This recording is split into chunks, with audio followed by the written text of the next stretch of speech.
हरियाणा में CET exam आज सुबह से ही बस स्टैंड पर भीड़ है। परीक्षा के चलते हरियाणा में सभी स्कूल बंद रहेंगे।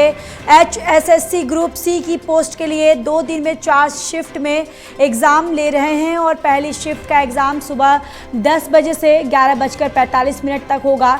दूसरी शिफ्ट का एग्जाम दोपहर 3:15 से शाम 5 बजे तक होगा। सीईटी की परीक्षा में 13 लाख से अधिक परीक्षार्थी परीक्षा देंगे। परीक्षार्थियों को परीक्षा केंद्र तक लाने के लिए बसों का इंतजाम किया गया। 9,200 बसों के अलावा निजी बसें परीक्षा केंद्र पर तैनात। विपक्ष को सीईटी परीक्षा में पेपर लीक होने की आशंका सता रही है। चरखी में सीईटी परीक्षा को लेकर अनाज मंडी में बनाया गया अस्थायी बस स्टैंड। सुबह से ही परीक्षार्थी पहुंचे।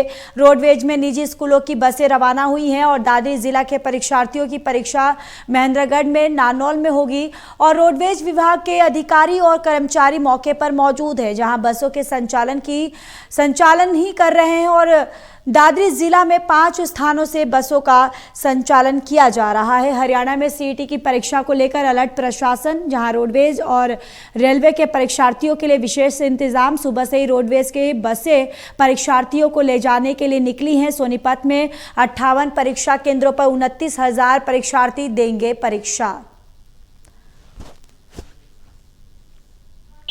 तैयारी बहुत अच्छी है और बिल्कुल सही तरीके से हम पहुंचे हैं। बस की सुविधा बहुत अच्छे से चलाई है सरकार ने, बिल्कुल, बल्कि बस स्टैंड पे अब वहां से भी स्कूलों तक आपको पहुंचाएंगे और फिर वापस जाने के लिए भी बहुत सुविधा है। यहाँ 7:15 बजे से और 9:15 बजे तक एंट्री है और पौने 2 घंटे का पेपर है। 1 घंटा 45 मिनट का है। तैयारी बहुत अच्छी है पेपर की। मैं जुलाना हल्के से आया हूँ, गुड़िया का पेपर दिवाने आया हूँ, इसीलिए बहुत अच्छे विचार है सैनी साहब के और बहुत अच्छा समाधान कराया है। नहीं बच्चे बसों में लटक के आते थे, को थुड़सता था, को फटता था, को गिरता था, को सेंटर पे आता था, नहीं आता था, को टेम्पू में आता था, कहीं इंसिडेंट हो जाता था। लेकिन सरकार ने हर एक सुविधा करी है। बस सेंटर पे पहुंचाने की बहुत सुविधा करी है, फ्री भाड़ा कराया है और बहुत ही सरकार का धन्यवाद। बाहर आउटफ्लो के लिए हमने अदर डिस्ट्रिक्ट में जो बसें जा रही है, मेनली हमारी पंचकुला और चंडीगढ़, इसमें चंडीगढ़ में 1-2 बसें है, लेकिन यमुनानगर में है मोस्टली जो बसें जाने वाली हैं। और सुबह 2-2:30 बजे से हम यहाँ पे है और 2:30 बजे हमारी पंचकुला के लिए पहली बस निकाल दी थी हमने और साथ के साथ यमुनानगर की भी अदर 8 स्टॉल है, सभी स्टॉलों से हमारी बसें वो अपने टाइम से हमने निकाल दी थी। हमने लगभग 400-450 बसें हैं जो बाहर अदर डिस्ट्रिक्ट में जाने के लिए लगाई थी, जिनमें से 110 बसें ही मॉर्निंग शिफ्ट में गई है। तैयारी बहुत अच्छी है और बिल्कुल सही तरीके से हम पहुंचे हैं। बस की सुविधा बहुत अच्छे से चलाई है सरकार ने, बिल्कुल, बल्कि बस स्टैंड पे अब वहां से भी स्कूलों तक आपको पहुंचाएंगे और फिर वापस जाने के लिए भी बहुत सुविधा है। यहाँ 7:15 बजे से और 9:15 बजे तक एंट्री है और तो देखिए, हरियाणा में आज और कल सीईटी का एग्ज़ाम और 13 लाख के करीब अभ्यर्थी एग्ज़ाम में हिस्सा लेंगे। और चलिए इसी पर ज़्यादा जानकारी ले लेते हैं। हमारे associate editor doctor Mahesh Kumar हमारे साथ जुड़ चुके हैं फ़ोन लाइन पर। महेश, परीक्षा कब शुरुआत होगी, कितने बजे से? देखिए, सुबह 10 बजे से परीक्षा की शुरुआत होनी थी। अभी जो परीक्षार्थी हैं वो परीक्षा केंद्रों में दाखिल हो चुके हैं और कोई भी परीक्षार्थी अगर पहुंचता है तो उसे परीक्षा केंद्र के भीतर दाखिल होने की इजाजत नहीं दी जाएगी। फिलहाल पुख्ता बंदोबस्त यहाँ पर पुलिस के प्रशासन के देखने को मिल रहे हैं। जो ट्रैफिक मैनेजमेंट है वो भी हाई अलर्ट पर रखा गया है। तमाम जो ट्रैफिक पुलिस से जुड़े लोग हैं उन्हें हाई अलर्ट दिया गया है ताकि किसी भी सूरत में ट्रैफिक जाम की स्थिति पैदा ना हो। तो ऐसे में यहाँ लगातार ये कोशिश प्रशासनिक स्तर पर की जा रही है कि किसी भी तरीके से पेपर लीक की जो संभावना है वो खारिज की जा सके। और मैनेजमेंट के लिहाज से कहा जा सकता है कि पीने के पानी की व्यवस्था के अलावा जो अगर कोई स्टूडेंट ऐसी है जो गर्भवती है उसके मेडिकल रिपोर्ट साथ रखनी होगी, वो मेडिकल सुपरिटेंडेंट को अगर इसकी जानकारी दी जाएगी तो उसके बाद आसानी से मेडिकल सुविधा जो है स्टूडेंट्स को उपलब्ध करवाई जा सकती है। फिलहाल मैनेजमेंट काफी बेहतर देखने को मिल रहा है। शटल सर्विसेज यहाँ पर लगाई गई है। 16 रूट सिंकार में तय किए गए हैं जो कि कनेक्टिविटी देंगे बस स्टैंड से परीक्षा केंद्र तक स्टूडेंट्स को लाने ले जाने की जो जिम्मेदारी है इन 16 रूट्स पर कनेक्टिंग शटल बस सर्विसेज को दी गई है। इसमें प्राइवेट बस ऑपरेटर्स को भी शामिल किया गया है। इसके अलावा स्कूलों की बसों का इस्तेमाल किया जा रहा है, रोडवेज की बसों का इस्तेमाल किया जा रहा है। तो लगातार ये कोशिशें प्रशासनिक स्तर पर देखने को मिल रही है कि किसी भी सूरत में ना तो पेपर लीक की कोई स्थिति पैदा हो, ना ही किसी भी स्टूडेंट को आने जाने में या अपने परीक्षा केंद्र को ढूंढने में कोई परेशानी झेलनी पड़े। फिलहाल ये कहा गया है, रोडवेज के अधिकारी भी जानकारी दे रहे हैं कि जब तक आखिरी स्टूडेंट अपने गंतव्य तक नहीं पहुंच जाएगा तब तक ये जो सर्विसेज है लगातार ऑपरेशनल रहेंगी।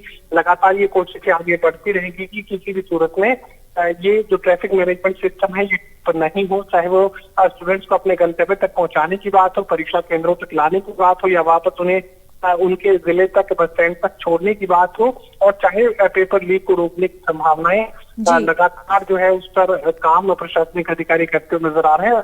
थोड़ी देर के बाद पुलिस के अधिकारी रेड के लिए पहुंच रहे हैं, प्रशासनिक अधिकारी पहुंच रहे हैं, ताकि अगर कोई लीकेज किसी भी व्यवस्था में अगर देखने को मिलती है तो समय रहते उसकी जानकारी हासिल हो पाए। फिलहाल प्रशासनिक अधिकारियों को, डेप्यूटी कमिश्नर को इख्तियारात भी दिए गए हैं कि अगर कहीं कोई पेपर लीक की संभावना जैसी आशंका अगर नजर आए तो इंटरनेट बंद करने की जो इख्तियारात है वो भी डेप्यूटी कमिश्नर के पास पहले सरकार की तरफ से दिए गए हैं। तुरंत इंटरनेट सर्विसेज को बंद करवाने की जो कोशिश है वो की जा सकती है। फिलहाल वाईफाई रेंज से भी तमाम एग्जामिनेशन सेंटर्स को बाहर रखा गया है। कल की विजिट प्रशासनिक अधिकारियों की तरफ से कर ली गई थी ताकि कोई भी एग्जामिनेशन सेंटर वाईफाई रेंज में ना हो। अगर इस तरह का कोई भी डिवाइस अगर वहां चलाया जा रहा है तो उसे पहले से बंद कर दिया जाए। जी चलिए महेश, आप नजर बनाए रखिए, आगे भी आपसे अपडेट लेते रहेंगे। फिलहाल के लिए धन्यवाद। और चलिए हमारे साथ एसोसिएट एडिटर देवेंद्र कथुरिया भी हमारे साथ जुड़ चुके हैं फोन लाइन पर। देवेंद्र, जानकारी क्या कुछ है, क्या एग्जाम शुरुआत हो गई है या कब तक शुरुआत होगी? लेकिन पानीपत की बात करूं और जगह की 9 बजे अंदर एंट्री दे दी गई है, क्योंकि बहुत सारी विवाहित महिलाएं भी हैं, कोई मंगलसूत्र पहने हुए, बालियां, नोज पिन होती है, तो कुछ धार्मिक चिन्ह भी होते हैं, जैसे सिख धर्म से पुरुष या महिला वो कृपाण लेते के चलते उनको छूट दी गई है। पहले ऐसा नहीं था, लेकिन इस बार कुछ परिवर्तन किए गए हैं। तो पुलिस ने बैरिकेटिंग की हुई है सेंटर के हर तरफ। जो भी लोग आवाजाही करने वाले हैं, रोड यूजर्स, उनको डाइवर्जन किया गया, उनको समझाया जा रहा है कि आप इस रास्ते से जाओ। तो अंदर सीसीटीवी कैमरे भी पूरी तरह लगाए गए हैं, पीने के पानी की व्यवस्था की गई है, और 9 बजे ही एंट्री दे दी गई थी, क्योंकि 10 बजे पेपर शुरू होना है। तो 9 बजे एंट्री अंदर शुरू हो गई थी। जो मौजूद थे या थोड़ा लेट भी आए उनको भी इजाजत है, मतलब सारी व्यवस्था, उनको अपना रोल नंबर देखना है, रूम कौन सा है उनका, रूम के बाहर नंबर लिखे हुए हैं, सीट नंबर कौन सा है, अंदर बाहर दोनों तरफ स्टाफ है, पुलिस के चाक चौबंद इंतजाम है, पीने के पानी की व्यवस्था की गई है। तो चूंकि आज पहला दिन है, पहली शिफ्ट है, व्यवस्था अच्छी नजर आ रही है। लेकिन चूंकि दोपहर को भी पेपर होना है, कल भी 2 शिफ्ट हैं, तो किसी भी जोखिम से बचने के लिए सारे उसका ब्लूप्रिंट तैयार किया गया है कि अगर कोई उस तरह की चीज अप्रिय घटना होती है या पेपर लीकेज, पेपर आउट होने की, कोई स्कूल कॉलेज के पेपरों में तो देखते हैं सेंटरों के बाहर जमावड़ा लगा होता है। कुछ जिले जैसे जींद है, नूह है, कुछ जिले ऐसे हैं जो नकल के लिए बदनाम है, गोहाना साइड का कुछ एरिया है, तो वहां कुछ अतिरिक्त प्रबंध किए गए हैं। कुल मिलाकर 10 बजे पेपर शुरू होना है, एंट्री अंदर हो चुकी है। 10 बजे के बाद भी कोई अगर आना चाहे तो आ सकता है, लेकिन उसको दिक्कत होगी। लेकिन कोशिश पहले से की गई थी कि 9 बजे उनकी एंट्री हो जाए, और एंट्री हो गई है। पानीपत में 29 सेंटर बनाए गए हैं जहाँ परीक्षा होनी है।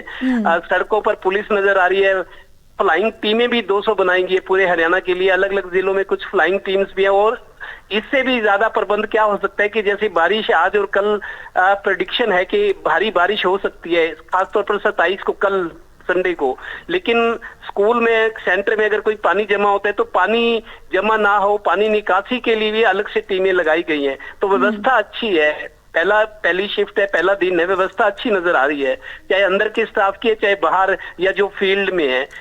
पूरा जिला प्रशासन से जो भर्ती आयोग का जो कंट्रोल रूम है, बराबर संपर्क बनाया हुआ है। कहीं से भी कोई उस तरह की घटना की खबर आती है जो व्यवस्था में खामी हो या कुछ रिस्क ना हो, कोई पेपर आउट, कोई गलत अफवाह ना फैलाई जाए, तो सारी चीजों को ध्यान में रख के पहले से व्यवस्था की गई है। व्यवस्था अभी अच्छी नजर आ रही है, हम उम्मीद करते हैं कि आगे भी ऐसा होगा। जी बिल्कुल देवेंद्र, यानी कि प्रदेश सरकार की तरफ से तैयारियां पूरी कर ली गई हैं और तैयारियां जो है वो पूरी तरह से की गई हैं ताकि कोई भी फेलियर जो है वो इस एग्जाम में ना हो। चलिए, तमाम जानकारी के लिए देवेंद्र धन्यवाद। तो हरियाणा में आज और कल सीएटी का एग्ज़ाम जो है आयोजित किया गया है, जहां 13 लाख के करीब अभ्यर्थी एग्ज़ाम में हिस्सा लेंगे। करनाल में भी परीक्षार्थी अपने अपने सेंटर के बाहर पहुंचना शुरू हुए, जहां सुरक्षा के मद्देनज़र पुलिस द्वारा पुख्ता के इंतजाम किए गए। रोडवेज की ओर से फ्री बस सेवा भी शुरू की गई है। रेवाड़ी की अगर बात करें तो रेवाड़ी में सीईटी की परीक्षा में कुल 72,000 अभ्यर्थी परीक्षा देंगे। 2 दिनों तक चलने वाली परीक्षा का 4 शिफ्ट में ये परीक्षा करवाई जाएंगी। हर शिफ्ट में 18,000 अभ्यर्थी हिस्सा लेंगे और आज पहले दिन मॉर्निंग शिफ्ट में बच्चे परीक्षा केंद्र पर पहुंचना शुरू हो गया है और पुलिस के पुख्ता इंतजाम। रेवाड़ी में नालोल महेंद्रगढ़ के अभ्यर्थी परीक्षा दे रहे हैं और रेवाड़ी से झज्जर और गुरुग्राम के लिए सुबह 5 बजे से 15,000 बच्चों को लेकर बसें रवाना हुई हैं। और महिला अभ्यर्थियों की अगर बात करें कि महिला अभ्यर्थियों के लिए क्या कुछ गाइडलाइंस जारी की गई है, क्या कुछ उनको सहूलियत दी गई है, वो आपको बताते चले कि महिला अभ्यर्थी जो हैं उनको मंगलसूत्र, बिंदी और सिंदूर की छूट दी गई है।